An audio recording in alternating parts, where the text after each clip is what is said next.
best-known cliché, that, isn't it? Light dawns and the darkness is swept away. Maybe that's why all great scientific discoveries are always described as a kind of mystical, light-dawning experience. Einstein is supposed to have thought of relativity in a dream he had about riding on a beam of light. When Darwin's theory of evolution hit him, he said, "The scales fell from my eyes."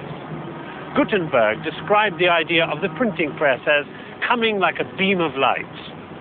Kekulé was daydreaming on a London bus when he saw atoms forming into molecules. And Newton said he got the idea of gravitational theory from a falling apple, and so on.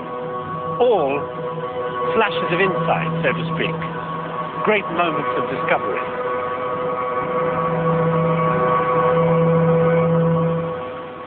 That's what's supposed to separate the geniuses from the rest of us slobs, that mystical experience, isn't it? And throughout history, each time it has happened, the condition of mankind has changed for the better in some way, as we took one more step on the road to understanding. And with each of those steps, each addition to the body of knowledge, as you've seen in this series, our view of everything, of the universe and our place in it, has also changed. As the knowledge changed, we did.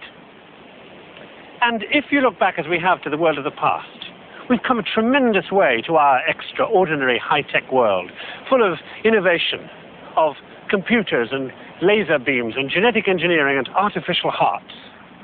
And above all, of fantastic power.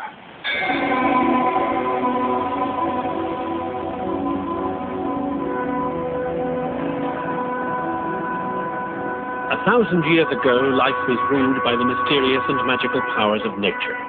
Then, with the fall of Spain to the Crusaders and the new knowledge they discovered there, the first hesitant steps were taken that would bring us to science and the exploration of the universe. In 1400, the Earth lay uncharted. Some even said it was flat. To the south lay regions of fire, and to the west, an endless ocean from which nobody ever returned. And then, in Florence, perspective geometry was rediscovered, and the world changed shape. Scale drawing gave people the ability to control objects at a distance because now they could measure them accurately. And that new ability laid down a scale for the universe that freed us to explore the unknown. Now we could give any spot anywhere a set of coordinates. It was no longer unknown. This spacecraft can only go into Earth orbit and return safely because of those coordinates, because we can now grid the planet and the sky.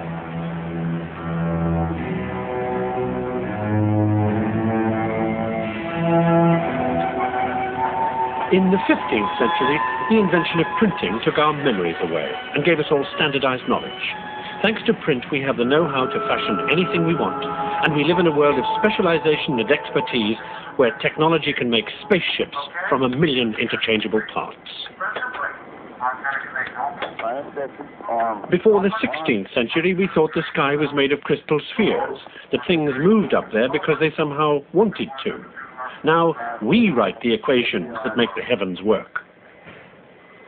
Where once we spoke of celestial beings and heavenly movers, we now talk about dynamics and trajectories. With those abilities, we can turn every aspect of nature into numbers, and then use those numbers to predict what will happen next with great precision. Here, in this Mission Control Operations Room, for instance, they can send a 75-ton space shuttle into a 200-mile high orbit, accurate to within inches.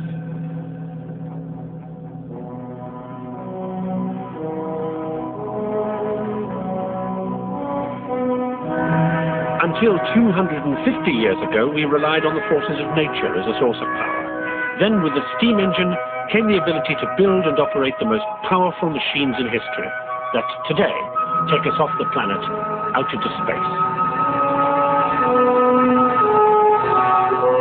200 years ago, modern medicine began. Today, we can monitor life even as it circles the Earth at 17,000 miles an hour.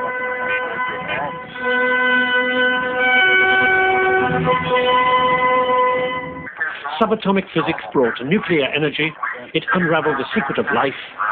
And through electronics, it has made knowledge more accessible than it has ever been before by putting it on a microchip. Thanks to science, it would appear, the way ahead lies only one way: onward and upward. T-minus 10, 9, 8, 7. We have 5.